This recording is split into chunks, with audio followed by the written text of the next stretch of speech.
we're going to get up here and possibly make a fool of ourselves. Okay. But we're going to talk about some cool stuff while we do it.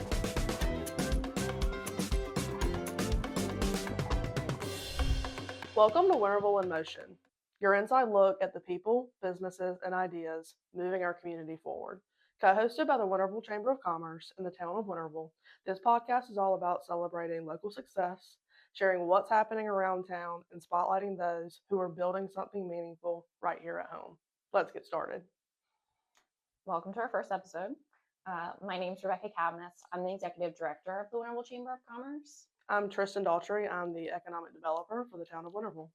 So I think we should talk about why we are sitting in front of a camera and why we decided to do this. Of course. So Rebecca never wanted to do a podcast. This was not anything that was planned. She called me one afternoon and she was trying to explore opportunities around video marketing as an avenue of marketing for the chamber. And she asked if I would be a guest if she were to pursue that as an option. And so we started brainstorming and we were going through different video marketing tools, the impacts of it. And I kept saying, Rebecca, I think you're talking about a podcast. And I kept saying, no, I don't want to do a podcast. I don't want to do a podcast. Neither of us want to be on camera, nor do we want to hear ourselves on recording. That is not anything that we ever envisioned for ourselves or wanted to pursue. But the more we started thinking about it, the more we started talking about all the really awesome things that are happening here in town, the wonderful people that we get to work with day in and day out that are doing really cool things, our business community, how it appears outside of town. Like, what are people thinking when they look up Winterville? And we kind of came up with this idea just to be a voice that is giving all things Winterville, right? Bringing people in to speak, talking about different things going on in town, local government, why you should want to be here, why you should want to participate in our events. And as two people who are like uniquely positioned to know a lot about what's going on and being able to share that information with others, we're both really passionate about Winterville. And there's nothing out there where anybody is specifically and exclusively speaking on Winterville. So us trying to fill that space a little bit, instead of me strictly looking at communication methods for the chamber, let's broaden that horizon a little bit. Step way outside of both of our comfort zones here and try to muddle our way through this. So we'll see what happens. Yeah, basically we're taking our lunch meetings and we're doing it in front of a camera, so all of you get to hear it. So we'll see. So wish us luck and stick around for what's next. So one of the segments that we've talked about doing is Dirt on Development, and just being able to discuss a little bit about what's coming up, what's being built here, both commercially and residentially. And you're the perfect person to talk about that. So you want to give us like the inside scoop and some of what's happening? Yeah, for sure. So a lot of the growth that we're experiencing in town is heavily residential. We have a lot of new subdivisions or expansions on existing subdivisions that is really driving our growth. So right now we're looking at right over 1,000 homes that are planned for and accounted for, with additional land that's undergoing rezonings. So some of the hot ticket subdivisions that people are talking a lot about are Southbrook, which is a PUD, planned unit development, which is right off of Church Street Extension and Laurie Ellis in the southern part of town, that's going to produce 612 lots. Another one is Farmstead, which is in the northern part of town, which we haven't seen a lot of residential projects. And so that's going to be over off Rudy Branch Road and Davenport Farm Road, with an additional subdivision anticipated across the little property right behind Sam's Club is anticipated to become a residential subdivision. And then we have other pockets of town that are experiencing growth. With that growth comes a demand and a need for commercial.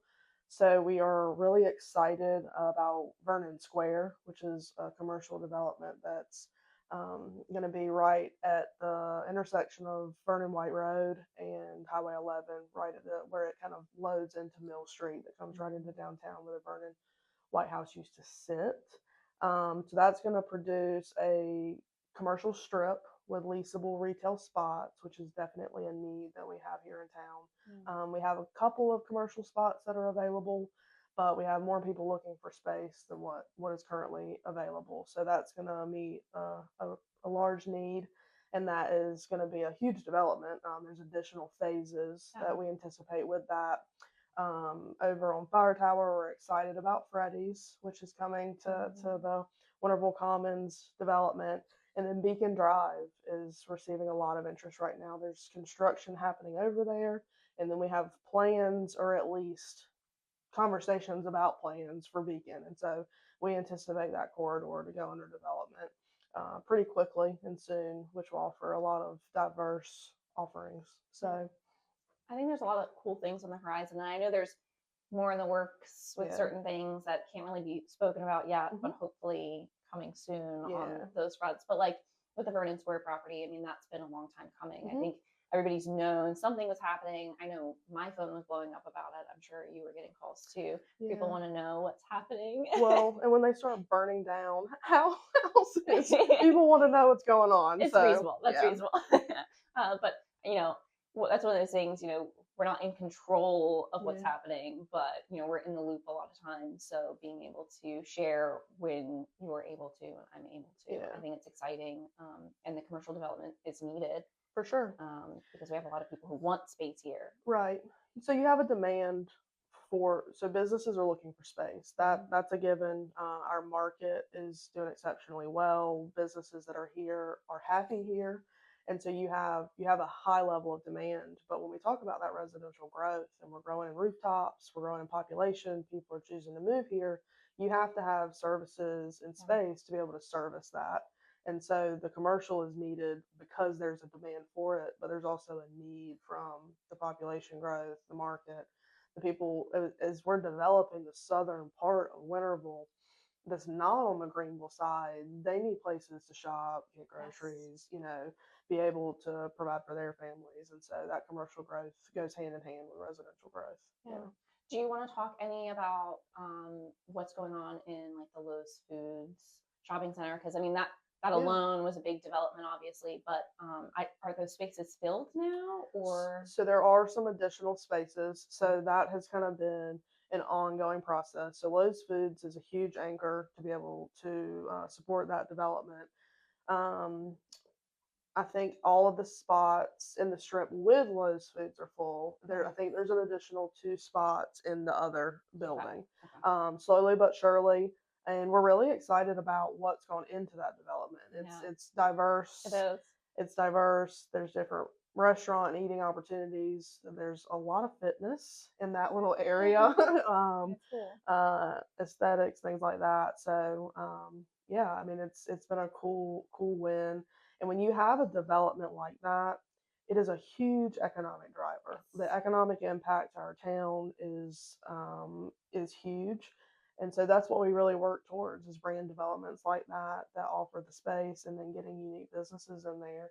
And we want them to be successful, and we want our residents, visitors, and everyone to be able to frequent those businesses. Well, I can't wait to find out more about what ends up happening with the Vernon Square property, what businesses end up going into that strip, and then what all is to come on Beacon, because I think that's just gonna domino over there. Yeah, and honestly, so I mean that's very north for the town limits, and it's closer to Fire Tower. It's a very heavily trafficked area, and so once you see that, we hope that growth continues moving south as we have more houses.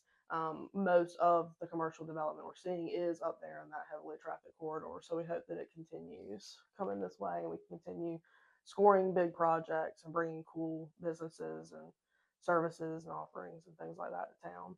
Really, there's no telling what Vernon Square is going to be. No. I mean, we have preliminary conversations. It's definitely a phased development, and so as that continues to build out, that's going to be a huge selling point for our community. And it's really close to downtown. Yeah. And so it's just kind of linking that downtown southern portion through an active corridor. So we're really excited about it. Yeah, the impact of that is going to be really cool, but it'll take time to see. But I mean, they should start moving dirt soon on that. Yep. So we have approved plans. So we're excited about it. Okay, very good. Well, I guess then thanks for tuning into Dirt on Development, and we will start talking a little bit more about community happenings next. So, Rebecca, do you want to talk about some community happenings or events going on in the community? It's my favorite thing to talk about, yes. So something that's going on right now is Market on the Square. So that's like our summer vendor event series, runs June through September, but it also kind of segues into other, vendor type, community type events that we do. But that's a really big event. I have a lot of fun with it. Yeah. I mean, it's a partnership between the town and the chamber. The chamber runs it, but the town is a big support mechanism on that. So you can come out if you're like a business or an organization, you can table that event, you can put out a booth. We have live music, we've got inflatable games for the kids, there's a car show. I mean, it's just meant to be something to get you out of the house. It's on the second Friday, so we moved them to Friday. So now it's a Friday afternoon. Come out maybe before you go have dinner with the family, or maybe you grab something to eat at a food truck that we've got. It's just something a little bit fun, a little bit for everybody sort of thing. Enjoy that a lot. So we are accepting vendors for that, but also if you just want to come out and see what's going on, it's a good thing to be a part of. Each event has a theme too, so you gotta look those up. But yeah, and you asked for community feedback on changing the day, right? Because historically, it's always been on Thursdays. Yeah, and so that was kind of nerve-wracking to make a change there, but we've been receiving some feedback, and Tristan and I did something with students. We did an intercept survey in downtown Winterville, and that was part of it, because the students in that class actually made the recommendation to do it on Fridays. But making a big change like that for something that's always been on Thursdays is scary. Do you lose the vendors? Do you lose the participation? But we want to grow the event. And so then you're right, we did a kind of an independent impromptu survey of our own, both to the vendors of the events and also to our community, I guess the followers that we've got online. And so overwhelmingly we got positive responses to Friday. Not that everybody said Friday, but it was majority. So we said, okay, now's the time. So we're just gonna see what happens. I mean, you just have to try things. Absolutely. I have a good feeling about it. I would rather go hang out outside, listen to some live music, and do that kind of thing on a Friday. I don't have to get up the next morning and go to work. And so, yeah, I'm looking forward to it. We're always out there. Town of Winterville has a tent. We're trying to engage with the community. I highly encourage anyone to come out to those events. And we're also, along with Market on the Square, we're doing the scavenger hunt again. So it's called Hunt Winterville. So we're launching that. And you can both participate as a player, so you can register to play this game. You can also sign up as a business, church, school, whatever. Anybody's welcome to participate in that. All are encouraged to do it. But essentially the idea behind that is to explore local, shop local, etc. So you can go maybe make a purchase somewhere and upload a receipt, or maybe a task is going to be to go to Market on the Square, go to movie in the park, check in with GPS. There's all kinds of tasks like that. And it's just, you earn points for the tasks, and then those points get you entries to win prizes. So it's just a lot of fun. We want people to get to know Winterville, explore here, fall in love with everything that we have to offer. Yes. That's just the whole point behind it. We've got a sponsor for that, is Invest Greenville. They've been a big supporter of that initiative, and I'm really excited to see what happens with that this year. Yeah, we did it last year, the first time. It was a pilot. We tried it out. We both thought it went really well. Our goal is to grow it.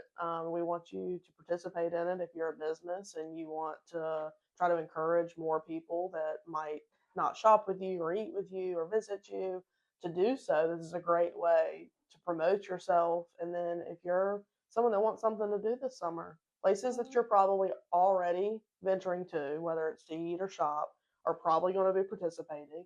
And then there's some that you haven't been to, that this could be a great way to go see what they have to offer, get some points, and then we want to give you stuff. Free things. And we kicked off the scavenger hunt at the first Market on the Square. So it is strongly rooted in the Market on the Square. And so if you're curious about it, come out to the market. We'll be out there promoting it, helping you set up. anything like that. So Yeah. And then after the market, we'll start looking towards like Watermelon Festival. Mhm. And while neither the town nor the chamber puts on the Watermelon Festival, it is volunteer led. You know, everybody kind of has a stake in it and you know, gets excited about it. I mean, I grew up going, so it's a lot of fun. But that's another vendor opportunity. So if you're somebody who's looking for stuff like that, but you're just looking for something to do in the community and you're not going to the Watermelon Festival, what are you doing? Absolutely. You got to make it out to that. And that's the last weekend in August this year. And they, I think pre-sale just ended, but tickets are on sale now for Easton Corbin. So you can go out to the concert, but you don't have to do the concert. You can just come out for rides, whatever you want. So lots of good things going on. I'd also kind of to wrap up the community happenings, I always like to put a plug in for Right for Revival, which is a mobile food market that we have in town. They come every Thursday from 2:30 to 4 p.m. on the market on the square lot. So 252 Main Street, right across from the police department and the fire department. They bring a big trailer with fresh produce, meats, and things like that. And it's a pay what you can model. Yes. So you can shop there at price and pay. You can donate, you can buy a voucher that'll pay for someone else's shopping. But it's a really cool thing that we have here in our community that provides fresh produce at an affordable price for everyone. And so I always want to put a plug in for them because they're really doing wonderful things in our community. And on Thursdays, I think everyone should go by the mobile market and see if you can grocery shop there for the week. I love being able to go and get, you know, some produce, what I need, and then being able to kind of pay it forward. So like double whatever my cost is. That's like the easiest method for me. But then if you're somebody who you're just hit a rough time right now, this is a really good way for you to have access to fresh produce and not have to pay anything. And so I think that's really helpful to the community. I know that they have other locations across across the state. I mean, not just Pitt County, but they're doing stops all over the region. And so our stop is on Thursdays. I drove by the other day on a Thursday afternoon, and some kids that had just gotten out of school, they went for their afternoon snack, and they were walking and running around on the market lot eating an apple that they got from the mobile market. That's so I think also just kind of the healthy, you know, lifestyle that they're promoting. Fresh produce is a really cool thing for the community. So if it doesn't fit in your schedule or what you're looking for, share it because it definitely fits with someone else's. Yeah. Well, cool. So I think we're going to move and talk about some stuff going on with the chamber. All right. Next up. So I think we're going to wrap things up with Chamber's Corner. And Rebecca, do you want to tell us some stuff going on in the chamber? Yeah, I guess it's my corner. There's a couple of things that we've got going on that I want people to know about and I guess come out to. We've got some ribbon cuttings we're getting ready to celebrate. One with Winterville Neighbors magazine, which is a monthly magazine focused on the Winterville area. There's the mayor is on the cover this month, so we're seeing the ribbon cutting because of that, trying to make that timing work. That's an exciting one. And then coming soon, Fruitables and Salad Works are getting ready to open, so we're going to be doing ribbon cutting for them. So take a look on the dates for those things. And Salad Works and Fruitables is opening in the Lowe's Foods Development at Winterville Commons. So we were talking about that earlier, and I bit my tongue. So I knew we would talk about this later. Good circle moment. Because that is one of the new developments. That's an exciting one too.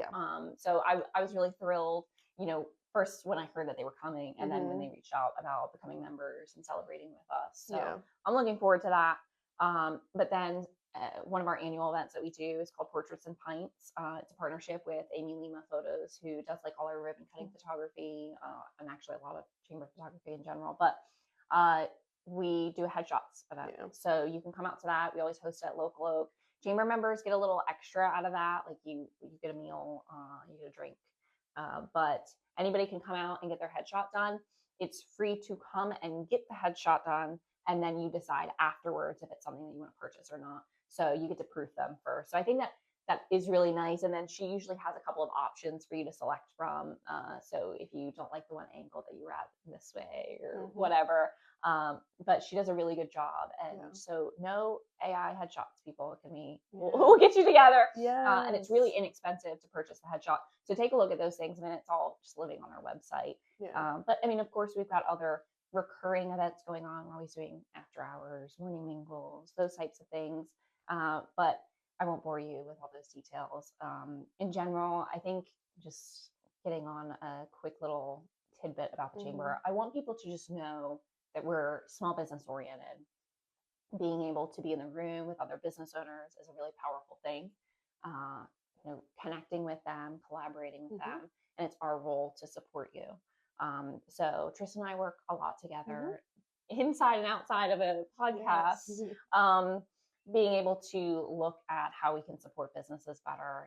You look a lot into the development, into the recruitment, while I'm a little bit more on the retention side and the support side. Although we're talking to each other all the time about how we can do better for the community. And economic development is community development. It is. So, especially in a rural town like Absolutely. ours. So, I want people to know those things, and I want them to feel like they can have a seat at the table and that they're welcomed. That's really, really important to me. Yeah.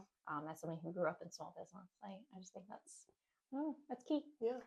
So, thanks so much for tuning in. Yeah. Again, this is our first go round. This is the first episode. So if you're cluing in, then you're watching the beginning of something that we hope that we can grow and we can make really, really great. So bear with us as we learn as we go. And if you have suggestions, recommendations, there's things that you're interested in, please. I mean, we want you to connect with us on a variety of reasons, whether it's you want to know what's going on in town or you are interested in attending an event that the chamber has. We want you to connect, but it's also if there are things that you think would benefit for us to talk about, we're open to that. We're looking to expand. We want to talk about all kinds of things. We want to have experts come and talk about. And so, yeah, I mean, this is something that we really hope grows into something cool, and you're a part of that. And so we're going to get up here and possibly make a fool of ourselves. Okay. But we're going to talk about some cool stuff while we do it. Yeah. So talk about our love for Winterville, and we'll bring in people too who are helping shape everything that's going on in this community. So you'll see some stuff with that soon. But we're here to remind you what's possible when community and business come together. Be sure to follow the podcast and share it with someone who believes in the power of local as well. For upcoming events, opportunities, and ways to get involved, be sure to connect with us, and we'll see you next time sharing more stories shaping the good life. Thanks.